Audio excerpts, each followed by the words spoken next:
Assalamu alaikum. Peace be unto you, family. Welcome to the State of Black Businesses this morning. This particular show, we're going to be talking about corporate governance. And I know you're probably like, it's going to get pretty technical, but it's going to be very practical. It's going to help you go from that status as a vendor to being a structured business. So grab you some coffee. I got mine, or some tea. Check out these commercials. Tell a friend. Like and subscribe while we're gone. And I'll be right back.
O Allah, guide me among those whom Thou hast guided aright, and preserve me among those whom Thou hast preserved, and befriend me among those whom Thou hast befriended. Bless me in whatsoever Thou dost grant me, and deliver me from the evil of what Thou hast judged. Surely Thou judgest, and none can judge against Thee. And he whom Thou befriendest is not disgraced. Blessed art Thou, O Lord, and exalted be Thee above what they set up besides Thee. I bear witness, nothing deserves to be served besides Thee. And I bear witness that Muhammad is Thy servant and apostle. Amen.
All right, all right. Assalamu alaikum, family. Welcome to the Mind of an Entrepreneur State of the Black Business Show.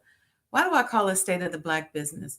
Because it's a service that I'm specifically targeting towards our people who are currently in business, who are looking to take their business to the next level.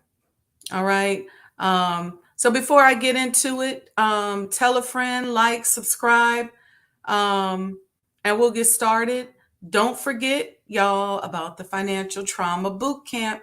You got to spread the word, okay? YouTube ain't going to do it. FaceTube ain't going to do it. Instagram ain't going to do it. You got to spread the word.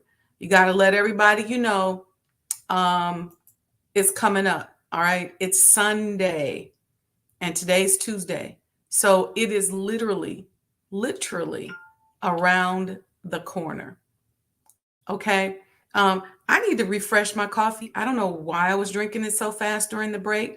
So I'm going to show you another quick 49-second commercial, and I'll be right back with my coffee, and I'm going to be ready to start talking about corporate governance. While I'm gone, call your cousin them. Tell them to come on over. They need to hear this. Be right back.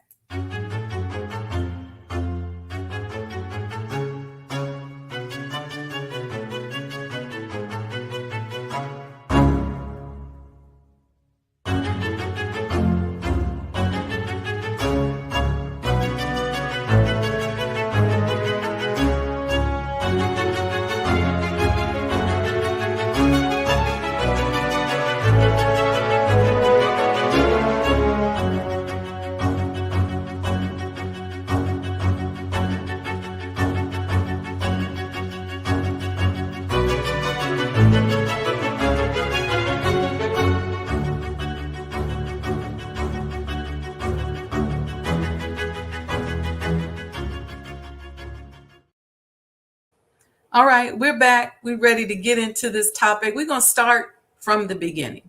Okay. Let's talk about, we're talking about corporate governance. It's going to be a little technical in here for a minute, but it's something you need to know. All right. So a lot of us start out, right? We start out with a product or services. Maybe it's our cookies, our brownies, maybe there's a service that we're providing. Maybe we're doing nails or something like that. But let's say it's cookies. Let's say we're selling our cookies and we got the little baggies and the cookies are the bomb and everybody loves them. And so we start off as a vendor and we're going to events and we're buying ourselves a booth and we're setting up our booth. We're making sure our booth looks good. We're going to expos. We're going to church bazaars. We're going to flea markets. We're at the school. We're in all these different places, but we have a vending table. That's our business. Okay. And a lot of us start out like that. It's a great way to start off. You all have heard me on here give a big shout out to Reverend Charles Williams. May Allah be pleased with him, from Indianapolis, who was the president of the Indiana Black Expo, but really largely responsible for how a lot of people got started as vendors, because he provided an opportunity in these exposition halls where people could come and share their businesses. And it got to the point where every time you went to a Black Expo in a city, then you got to see your favorite vendors. People used it as a way to connect with each other. But let's say now you're vending, you're doing good. It's relatively easy today, all right, to go from being that vendor to write online, right? Because back then you had to figure out how to get from being the vendor. Then it was kind of like mail order, and then it was the internet. But now you can have your digital business going on at the same time, and you can say, hey, I'm going to vend. You make a decision that you're going to vend in different spaces. And so you get your cousin, Y'all get in the kitchen, y'all make up them cookies and them brownies. You get the little baggies. You go to Walmart, get the baggies. You go to Home Depot, put your label on the front, got everything packed up in your bins, and you're ready to go. And you've been doing that, and it's doing really well. Now you're saying, I really want to figure out how to take this to the next level. Okay. So you got your cousin who's been with you for years. All right. Some of you may even say, I'm going to open up a retail store. And the retail store is really just an extension of your vending, because you haven't really put together a corporate structure. You got your little square cash register so you could take credit cards, but you're still hustling, right? You making the cookies. Next day, you putting them up in the store, make the cookies, up in the store, make the cookies, up in the store, decide to vend. But that's the extent of your business. We do the same thing with services. Maybe you teach martial arts, okay? And you say, okay, I want to go to the next level. I want to create a real corporate structure because I believe I got something here. And I know that I can only make so much money. I can make a lot, but I can only make so much money vending or doing it the way I've been doing it. Let's say that. Now I'm ready to put together a real corporate structure. Well, you got your cousin who's been with you from the very beginning. And because you don't know corporate governance, you just know that as you move into this next phase, you need cuz with you. So you make up a title and you say, cuz, you're going to be the director. And then you start hiring people and building around cuz, but cuz may not have any skill sets and you may not have a clear direction for cuz's function in the organization. You keep growing, you keep building. Now you got your management team, you got your staff, you're starting to develop your hierarchy, your corporate structure. And then you say, you know what, I think I need a board. So you meet somebody like Sister Sajdah and you say, Sister Sajdah, would you be on my advisory board? And then you start gathering other professionals to be on the advisory board. But some of the people who are your managers or your directors, like cuz, who are also on the board. And then you start trying to figure out why the board doesn't quite gel with management. And there's really no clear delineation of duties. And so you make a mistake in your ignorance of setting everything up because you don't know corporate governance. You don't hire somebody who knows corporate governance. And you corrupt your organization. Now you're making millions. All right. Lines out the door. You got venture capitalists coming. They want to put your stuff in all these different locations. They want you at the hotels in the area. They want you at the restaurants. They want to give you money so that now they want you in the department stores. And you got your leadership team and you think you got it all together, but you really have set up a hotbed for corruption and you don't know it. The biggest basic mistake that I see a lot of people make is that their board members or people who are on the board are also responsible for operations. And if your board is designed to govern the organization, you are really setting yourself up if you're trying to say they can govern themselves. It's like the complaint people have about police review boards, right? How do you have police officers reviewing other police officers? There's going to be a natural bias there.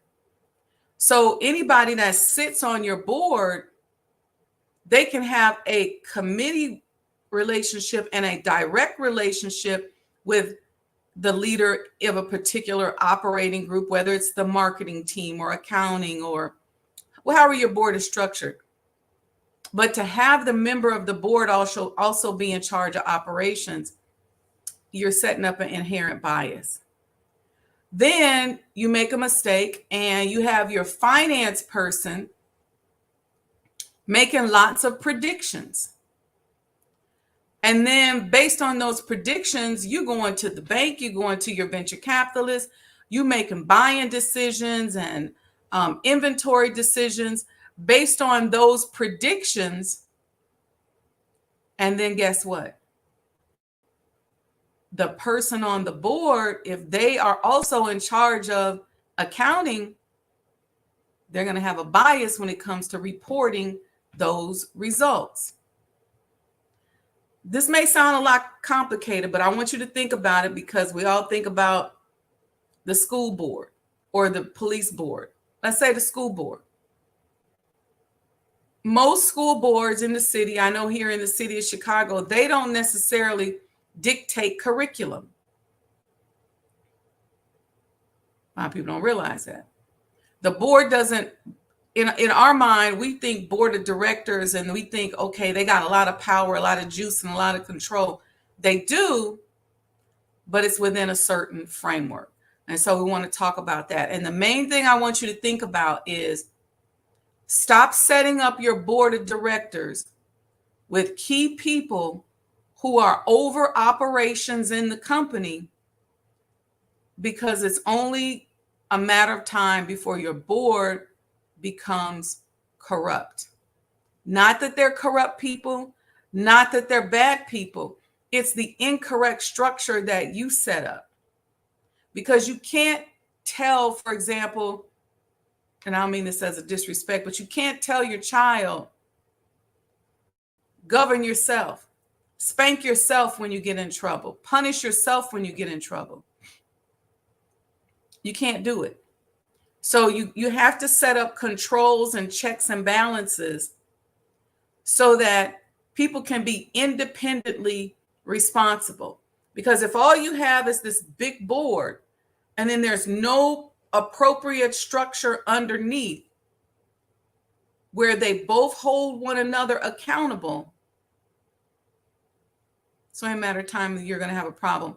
A lot of times, the only time that works is if you have a really strong chairman of the board or a really strong CEO. And even then, depending on who that CEO or that person is, a lot of times it may be the owner or the former owner of the company or the person who starts it. And if the people on the board respect that person, then you kind of get a little bit of self checks and balances. But even then, when that person's absent, now these same people are governing themselves, and we have to fix that. So how do I know this? I'm going to talk a little bit about some of the work that I've done in this area and when I got started, how I got started, and why I was able to move. This information right here was the catalyst for how I was able to move into the business consulting world. Because prior to a particular act that I'm going to talk about a little bit later, to go in as a business consultant, you had to be selected because it's a very private style of business. You don't give away corporate secrets. You know, before somebody hires you as a business consultant, they looking at your social media like, is she giving up trade secrets to clients? But I don't do that. If I have one client that does something a certain way, you don't share that with another client. But we're going to get into that a little bit later. But I want to start first by defining corporate governance. All right. Give me a thumbs up in the chat if you guys are okay and if you can hear okay. And then, okay, yeah, I see y'all there. All right, well, let's just get into it. Corporate governance, what is it? All right, it refers to the framework of policies and guidelines that inform a company's conduct, decision-making, and practice. It's a framework, okay, that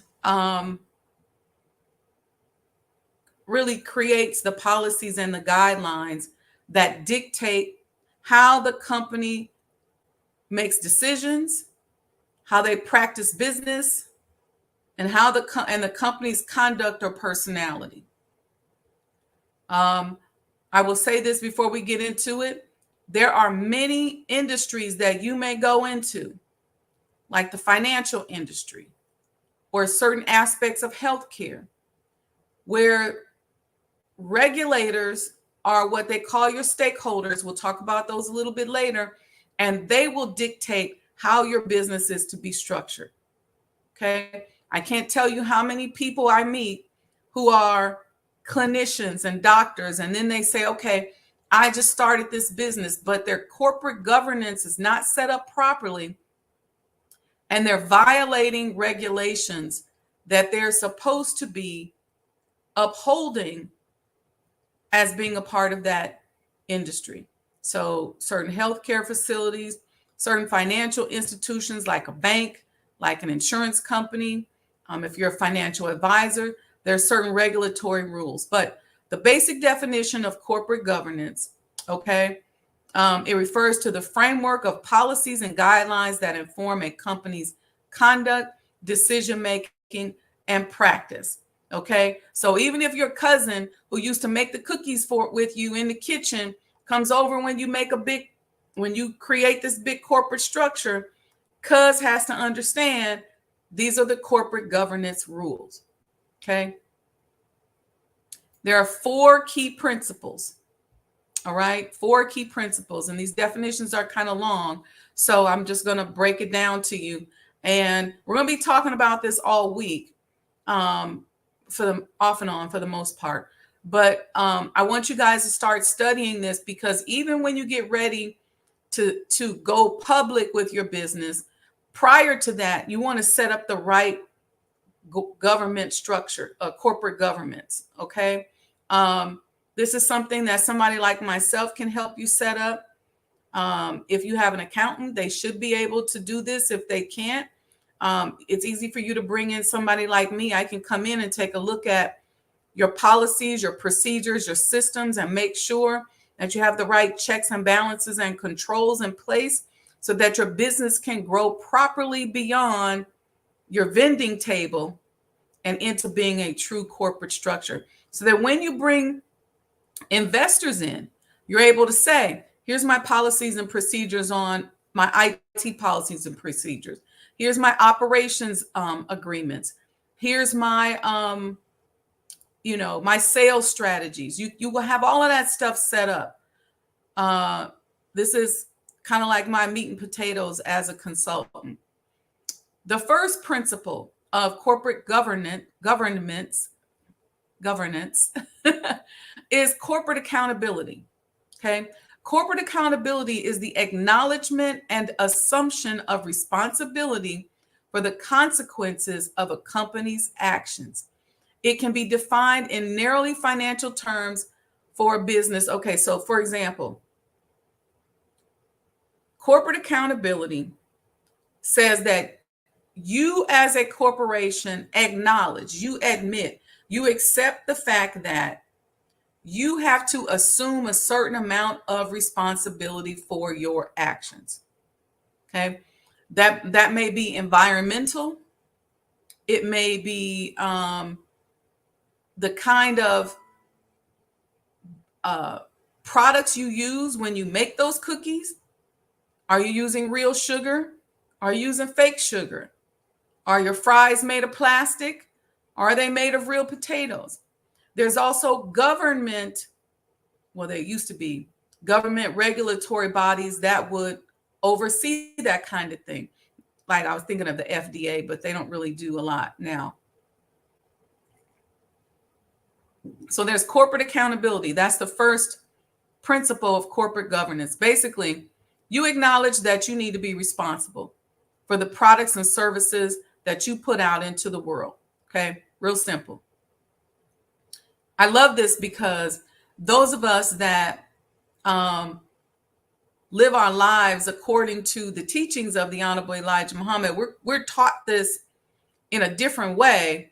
This is why it's so easy to bring those principles into your policies and procedures, because we're taught this in a different way in terms of being responsible for what it is that we do. Here's the next one: corporate transparency.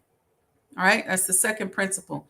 Corporate transparency describes the extent to which a corporation's actions are observable by outsiders. Meaning what? Are you doing things in private? Are you doing things in private that really are illegal? Or are you doing things in private that really would impact your customers' decisions to do business with you if they knew?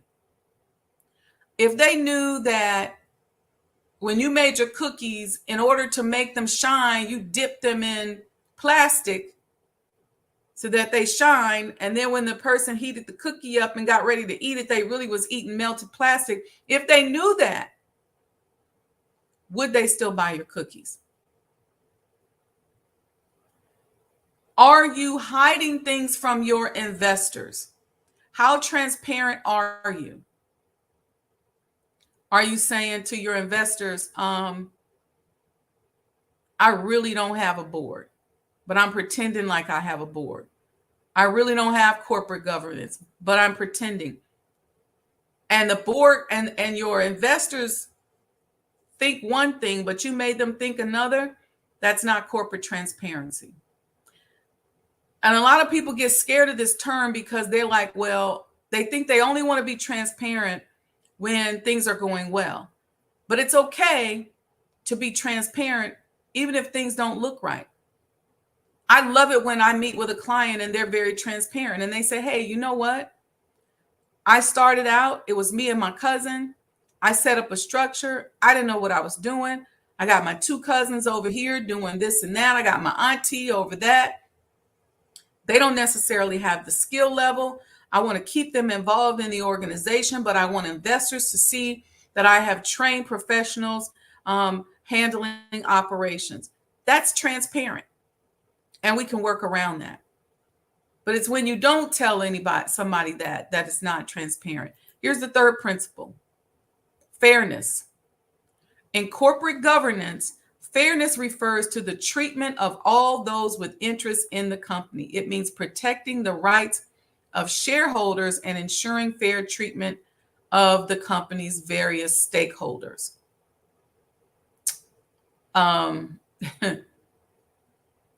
This one right here is interesting because a lot of companies cheat on this one right here. They're not fair. They're not fair to the stakeholders. They're not fair to the people in the company. They're not fair, period. A lot of people are like that. Here's an example. Examples of stakeholders that they're talking about you should be fair to: your directors, your officers, your employees, the community that you serve, public officials, the entities that you interact with, regulatory bodies. These are the people that you want to make sure that you are being fair to. And this one right here is often a stickler for a lot of people. And get this: when you take your company public and when you decide to go get investors, you have to demonstrate that you are in compliance with these 4 principles of corporate governance. We're going to talk about that a little bit later. Then there's the last one is corporate responsibility. Okay. Corporate responsibility is about the impact an organization makes on society, the environment, and the economy. And so you'll be required to make a corporate responsibility statement. What is your plan for making sure that your company is responsible? We'll talk about that a little bit more. But when you're setting up your boards and things like that, you want to make sure that you are thinking about this kind of thing. And it's all right when you get up and going, you got to get started. You got your cousin, your auntie, your sister, the brother. But at a certain point, don't go out and start getting big investors. You may get family and friends as investors, but don't go out and start getting big investors until you got somebody to take a look at you from this standpoint. Now, how did I get into this? I started my career off as an auditor in public accounting. went into work in the private sector for a while. And when I went back out into the corporate world, there was a thing that came out around 2002 called the Sarbanes-Oxley Act. Sarbanes-Oxley made it very possible for those of us who have been cut out of the consulting world because we didn't really fit into the mold. So before Sarbanes-Oxley, all these principles I'm talking about, they weren't enforced. There was no way to really tell whether or not a company was in compliance with these 4 areas. And one of the first things that happened because of a bunch of scandals is that the SEC said, well, accounting firms can no longer use the same team as auditors. Again, you're not really supposed to be auditing yourself or governing yourself. We're going to talk about that. But here's the Sarbanes-Oxley Act. It was 2002. It was a federal law that established sweeping auditing and financial regulations for companies. Okay, let me tell you what the focus was. Increasing criminal punishment for crimes, corporate crimes, accounting regulations, and new protections and corporate responsibility. So in other words, it was working to protect stakeholders and punish people who were in violation. What happened? Well, we had a few main scandals that were out here. I'm not going to get into the detail of them, but some of you all know the Enron scandal. You can Google that. You got WorldCom. You got Tyco. You had a lot of scandals. And then one of the biggest things I remember, people were complaining because they said, oh man, this is so burdensome. But what was really big was that after this, CFOs had to literally sign off on financial statements that their teams put together. So otherwise, if there were big material differences, there were a lot of CFOs that went to jail. So it was a very interesting time. We call it the SOX world. But for me, it helped me, number one, learn a lot about corporate governance. It helped me to, as an inroad into business consulting. And then from there, developing businesses, because once you know and understand this stuff, you can help people to set up businesses. And it doesn't have to be as strict when you're first starting out, but you really want somebody who's got this understanding to help you when you're making certain decisions, like who do I make as a manager? How do I write their job description? What should they be responsible for? So the 2 main areas of focus, there's a lot of sections in it. It's a big document. Let's see, I wrote some things down. You have,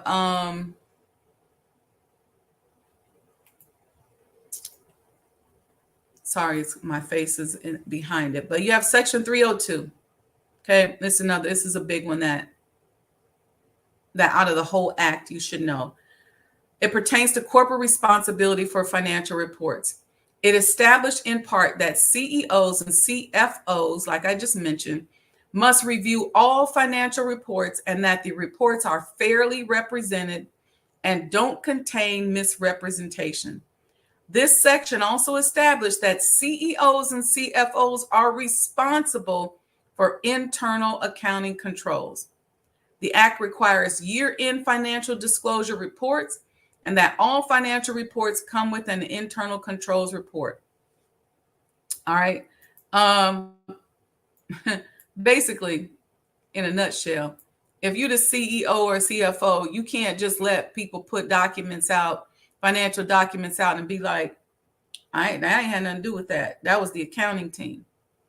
No, you're responsible, and you have to be responsible. So then that created this interaction that had to exist between accounting and leadership. And when we get to that part of setting that up for your business, I'm going to recommend somebody who practices this on a day-to-day basis to come in and set up your financial systems And it's easy today because there's certain softwares that you just need to make sure you have in place, and really it's just plug and play. So it sounds more complicated than what it really is. People have really automated a lot of this nowadays, but at the beginning, it had to be done manually. But right now, we can easily get you set up with a financial professional. I used to do this kind of thing. I don't do this kind of work anymore. So I don't do accounting and finance and that kind of stuff anymore. Most of my work is on the consulting end. Um, haven't been an accountant in years. um, but we'll get you set up, okay, with somebody that can set you up right. Here's another section that's important: management's assessment of internal controls. This was something that I started to really specialize in.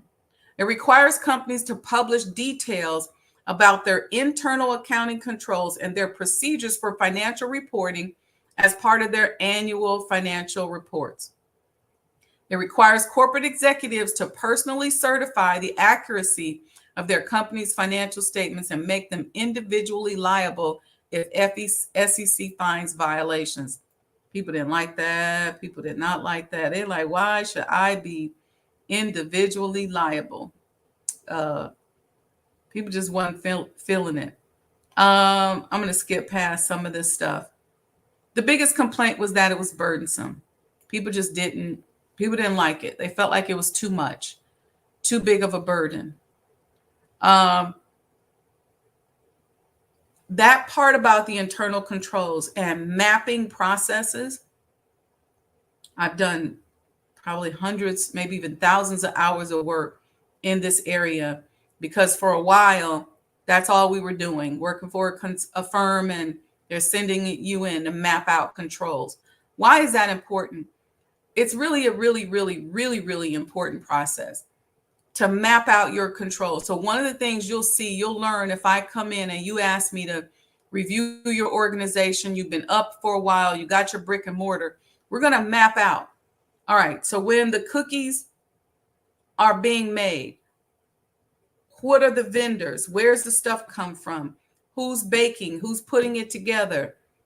What that process looks like, and mapping that out in a timeline. Then after we get the cookies made, how are they packaged? What is that process? Mapping that out. Then once they get made, how do they get distributed? How do they get packaged up and sent out to the store? What happens now when I walk into your retail outlet? I walk in the door, I walk up to the line, I order my cookies. What's the process? What happens? Okay. At the end of the day, when we close the books, we shut down the system. We go, okay, we run our end of day system. Where's the money go? Goes into the bank. Who sees it? Who can control it? Who has access to it? These are ways in which you can make sure, number one, you're not finding yourself victim of fraud, because it's the breakdown in these internal controls that mess people up in their corporate gigs. Okay. And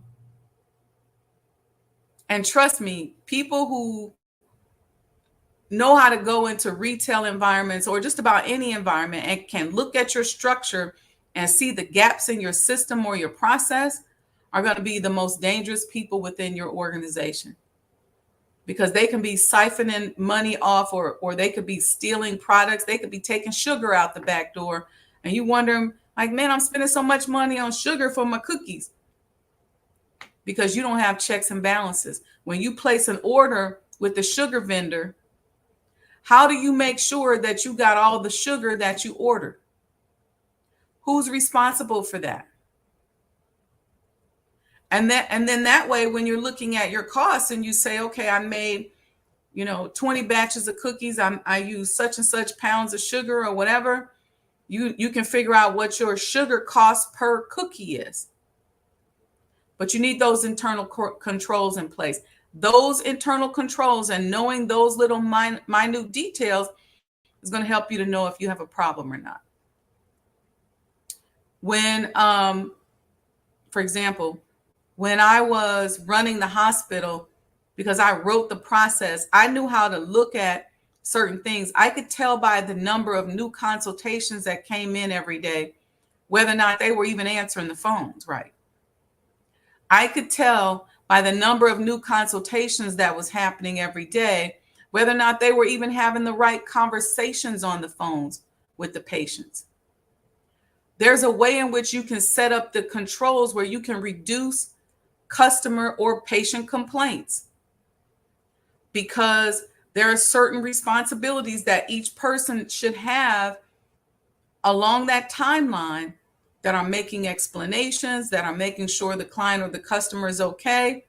When you start getting certain complaints, you should know exactly where to go to pinpoint that complaint. You should be able to, if you are having vendor or inventory issues, you should be able to go to the direct vendor that's causing you a problem. You should be able to tell exactly which employee, or at least at what point in the process some theft is taking place. That's because of how you set up the system. You should be able to pinpoint it right then and there. If you run a senior organization or a retirement home, and all of a sudden all your patients got UTIs or urinary tract infection, well, you want to start going back. Are people properly changing them? You know where to pinpoint. Are the catheters clean? Are people changing the catheters at the rate in which you put in the policies and procedures that they should be changing them? Are they properly cleaning the patient? So you can pinpoint exactly what's going on when you see a specific symptom in your business, when you set up the right corporate governance. And corporate governance includes your systems, your processes, and the mapping of those things. And then once we map them out, we'll go through and figure out where are the internal controls that will prevent mistakes, that will prevent issues. It'll also help you with writing job descriptions. So you won't just stick your cousin somewhere and they just stand around fussing at people and going off on people. Here's the other thing. Oftentimes, I see with some of us when we first start our businesses, our employees just don't know what to do. You got employees that are catch-all, they doing a little bit of everything, but they don't really know the important things that they need to focus on. Or maybe you've pointed them in a direction where you got them focused on something that isn't necessarily where they should really be focused, because that's not where your greatest risks are. So once we do this mapping, once we put together this corporate governance, we can go through and do risk assessments. We can say, okay, based on this process, we got a risk right here. If this particular step is not performed properly, then all the patients on the floor are going to have UTIs. So what are we going to do? We're going to put a few controls around this step right here so that we make sure that this step is not missed. If nurse so-and-so is absent, or they sleepy that day, or they don't pay attention, or they make a mistake, or they try to shortcut, well, we got other checks and balances that come along right here at this step that will help us to prevent this risk. That's just one example. But you should be able to pinpoint where in the process the breakdown took place if you get all of this corporate mapping and put all of this stuff together. If you've ever been on the phone with me and you ask me a question and we're doing assessments, I'm asking you certain trigger questions so that I can understand where the important key points are. What are the regulatory issues? Do you have a contractual agreement? Sometimes people call me and they say, well, I want to do X, Y, Z. And they're out here pretending like they got a business, but they really an employee of somebody's. And I said, well, let's take a look at your employee contract. Let's look at your employment contract so we can be clear on what you can do and what you can't do. Because while you out here on social media making it look like you're an independent contractor and you got your own business, you actually really don't. In this particular case, your services are structured such that you are employed by somebody.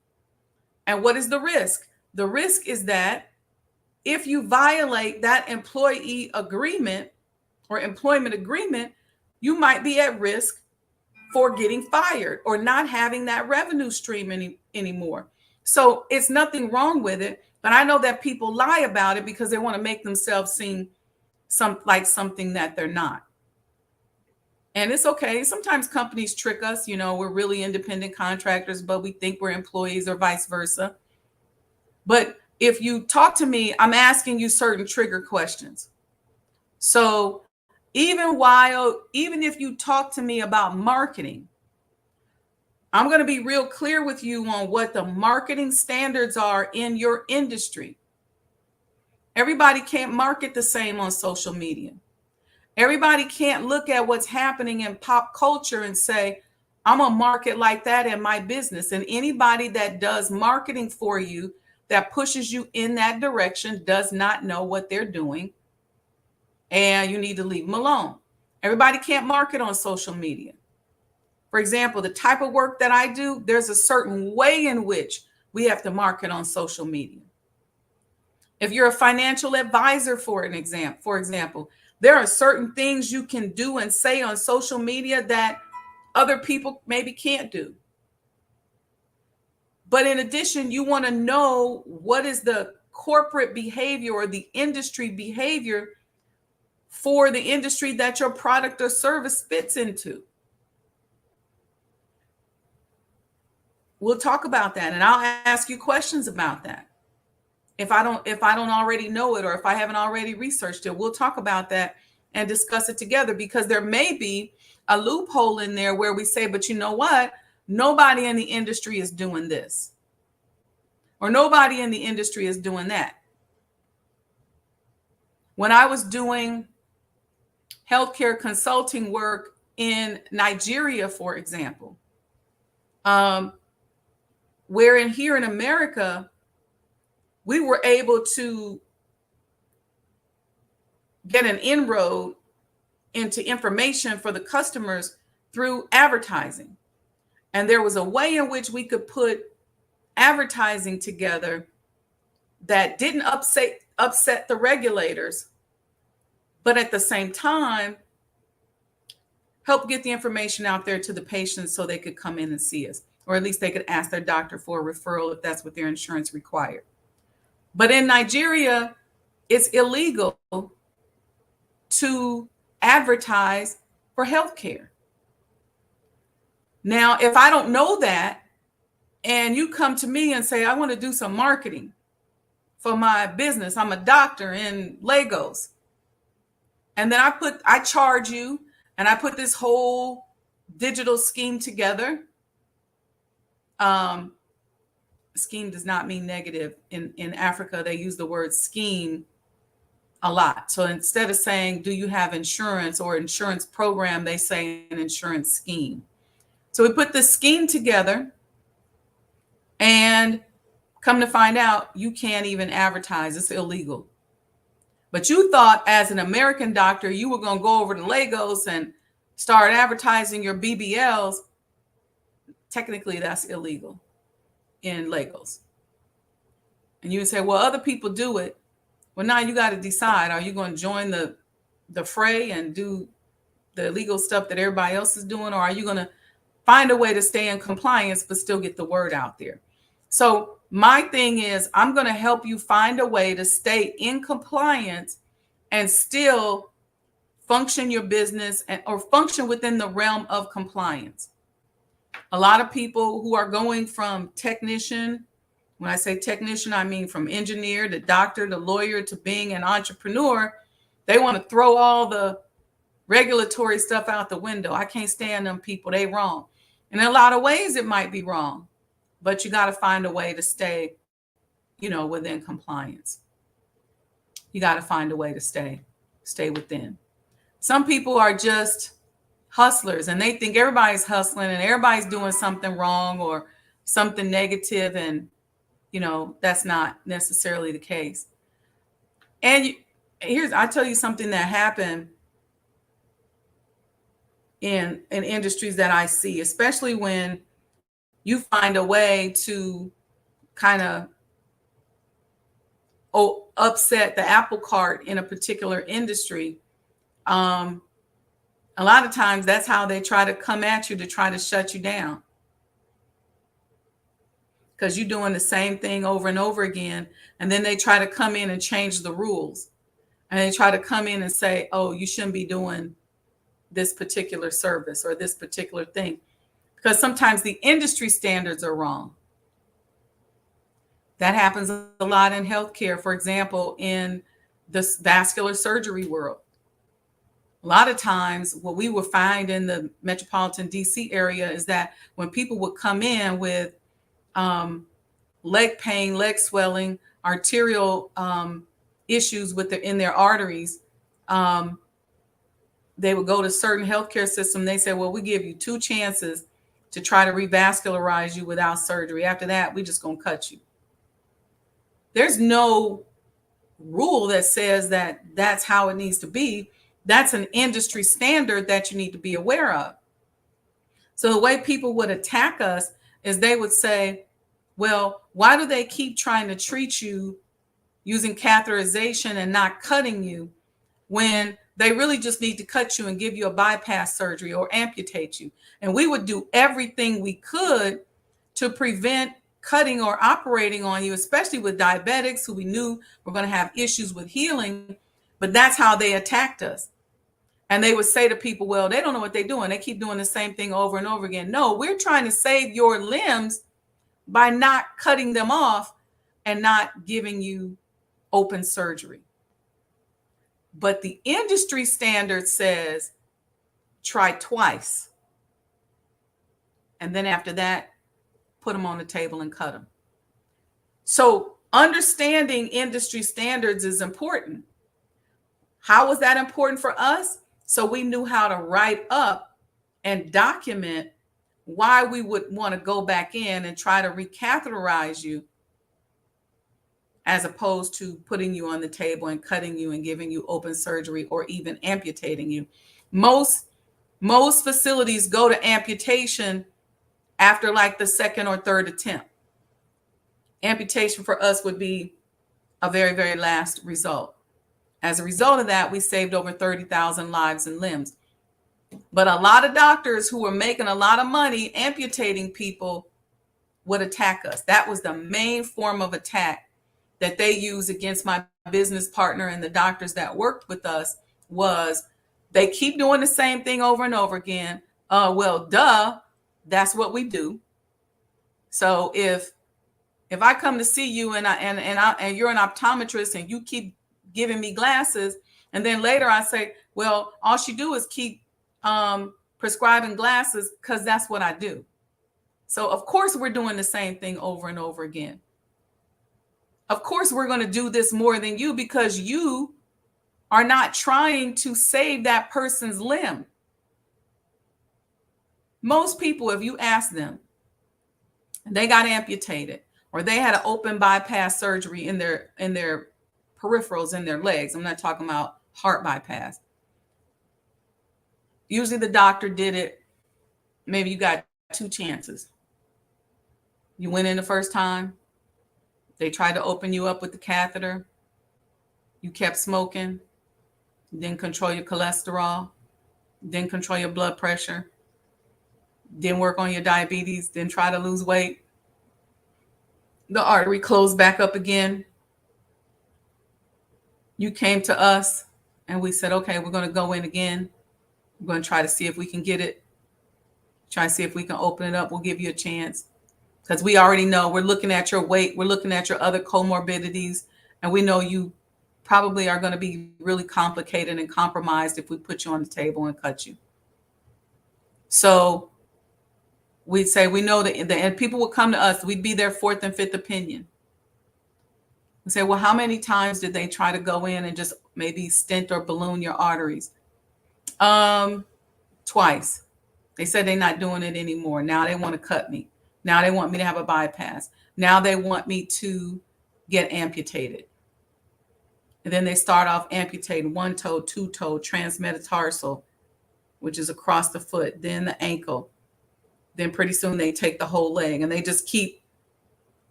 going that way, making money like that. I'm giving you an example of an industry standard that exists in an area that can be pretty scary for us as healthcare, you know, healthcare consumers.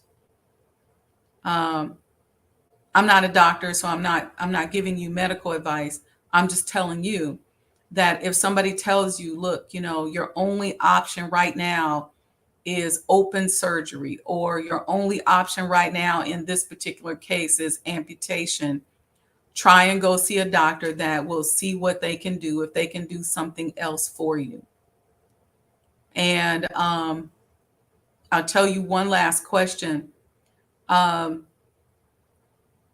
when I was in China, I think I might have told this story before. I'll tell this last story, not last question, but this last story before we go. Um, we went on a healthcare trade mission to Beijing, China. We actually went to Asia, to several countries in Asia, to meet with them regarding their healthcare practices, specifically the risk factors associated with cardiovascular disease, right? Being overweight, smoking, high blood pressure, high cholesterol, diabetes. Um, and when we were in China, I asked a question.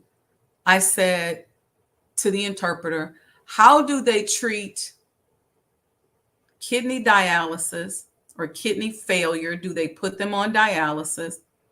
And how do they treat complicated diabetes? Are they on insulin like metformin? And I formed the question something like that. So the interpreter posed the question to the doctors we were meeting with, and they all laughed. And I was like, I thought maybe the interpreter said, because I knew what I said, but I didn't think it was funny, because I'm thinking about our people and all the number of us that are on dialysis, and how many of us are suffering on metformin and all this other stuff, and trying to figure this out. So I'm thinking about our people. This is the kind of questions I'm asking. Everybody else might have something else on their mind, but I'm thinking, what can our people do to help relieve our burden? They were still laughing. And then one of them pointed to me, one of the female doctors. She said, old school, you old school. And I was like, what?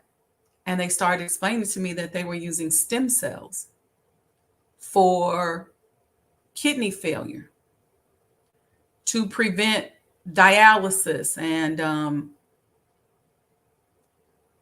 when they do transplants, but also to prevent transplants, but they are using stem cells. They also said that they were using, in that case, they were using stem cells and a form of human growth hormones, um, literally regrowing limbs, restoring tissue. They purposely showed us a patient who came in, that because we were there for a week, came there that first day, who had ulcers in their legs that would not heal, diabetic ulcers. And when they started giving them the stem cell treatment, you literally saw the tissue growing back. So no aplograft, none of that. You literally could see the tissue growing back over the course of time. Then they talked about diabetes, and they're using stem cells for diabetes as well. So they're finding a way. And then this is when I thought, ooh, the Honorable Elijah Muhammad is so brilliant. Because did you know that when you fast and you put your body in a fasting state, I don't know how this turned into a healthcare conversation, but it is. This is the last thing I'm going to say. When you put your body in a fasting state, it creates a certain amount of stress, and your body produces its own stem cells. Its own human growth hormones are able to be released when they're not being absorbed by this food all the time. That's why you'll see when we start eating one meal a day, you'll see our skin take on a more youthful appearance. Our body will feel like it's more youthful. And if you haven't done so much damage to your body, you literally can repair these things by eating one meal a day, because your body will produce that kind of thing. So in this case, What they're saying is, what I'm saying is, if you have not damaged your body so badly, and you don't necessarily need any help, some of us are in such a damaged state that even when we go to one meal a day, we still need some help. We still need some medicine. We still need some herbs. We may still need some additional growth hormones or some additional stem cells. And that's what they were doing in the case of these patients that had severe diabetes. But the key thing is catching it early enough so that when you go to one meal a day, whatever organ failures are happening in your body or whatever internal repairs your body needs to make, it will secrete the proper hormones and it will release the proper chemicals from your bone marrow that will repair your internal organs. Now, once you've done damage, you may need some help. You may need some intervention. You may need a surgery. You may need some medicine. You may need some other things. If you've done so much damage, think of it like this. If you sprain your ankle, you might be able to just rest, wrap it up. You can kind of take care of that yourself because it's not so bad. But if you come in and you broke your ankle, you're going to need some help to repair that. It's not going to just repair itself by you sitting in the house and elevating your foot. You may need to get a cast. You may have to get pins put in it. You may need a rod, but you're going to need some help. You're going to need some form of intervention. Anyway, all of that is sort of how you get to that space of corporate governance. I hope this conversation was good to you guys today. Give me a thumbs up in the chat. Thank you, Sister Betty, for the compliment. She said this is great teaching. Sister Betty's a healthcare professional, so she knows what I am talking about. How many of you are signed up for the Financial Trauma Boot Camp?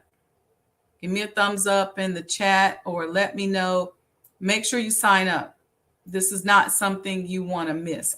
I'm telling y'all, don't miss it. Okay. Use the QR codes that are right here or right there. Use the QR code. Okay. Or you can go to Eventbrite and type in Financial Trauma Boot Camp, or you can just type in my name, Sajdah Wendy Muhammad, and the event will come up. Okay. I want you guys to bring a student.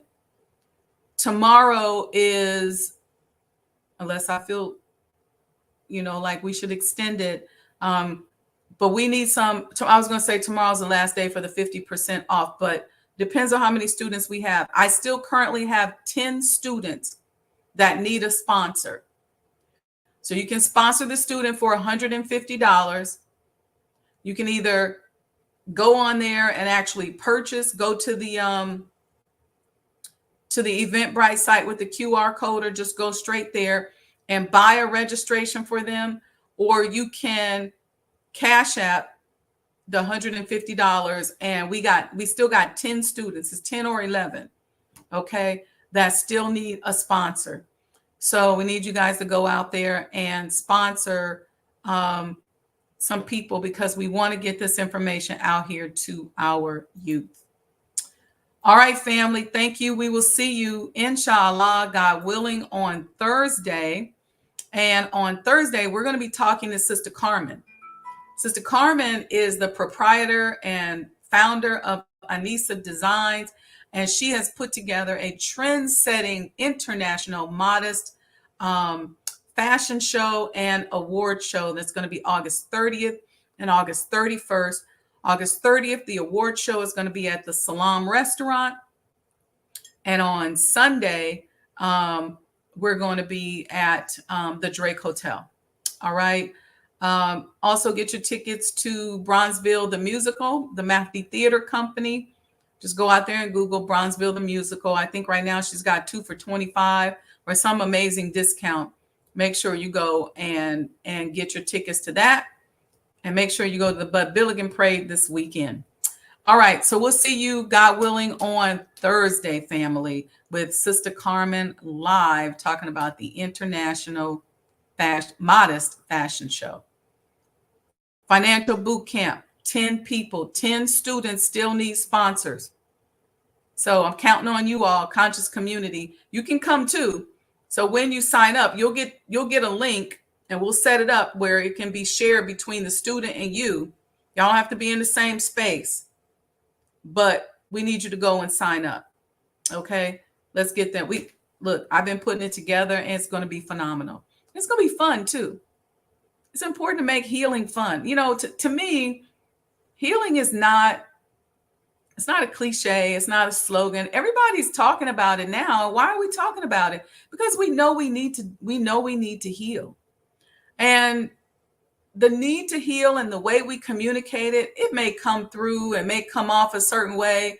And there are people out there probably trying to take advantage of it. But for the most part, a lot of people are out here with the desire to heal. They want to heal, and we want to help, want to see what we can do to help. My specialty, my expertise is in this area of finance, money, and business. And that's my wheelhouse. But I think that when you use some of these techniques, you'll find that they can be applied to the rest of your life. All right, family. Peace and blessings. Love y'all. And I will see you all again soon, inshallah.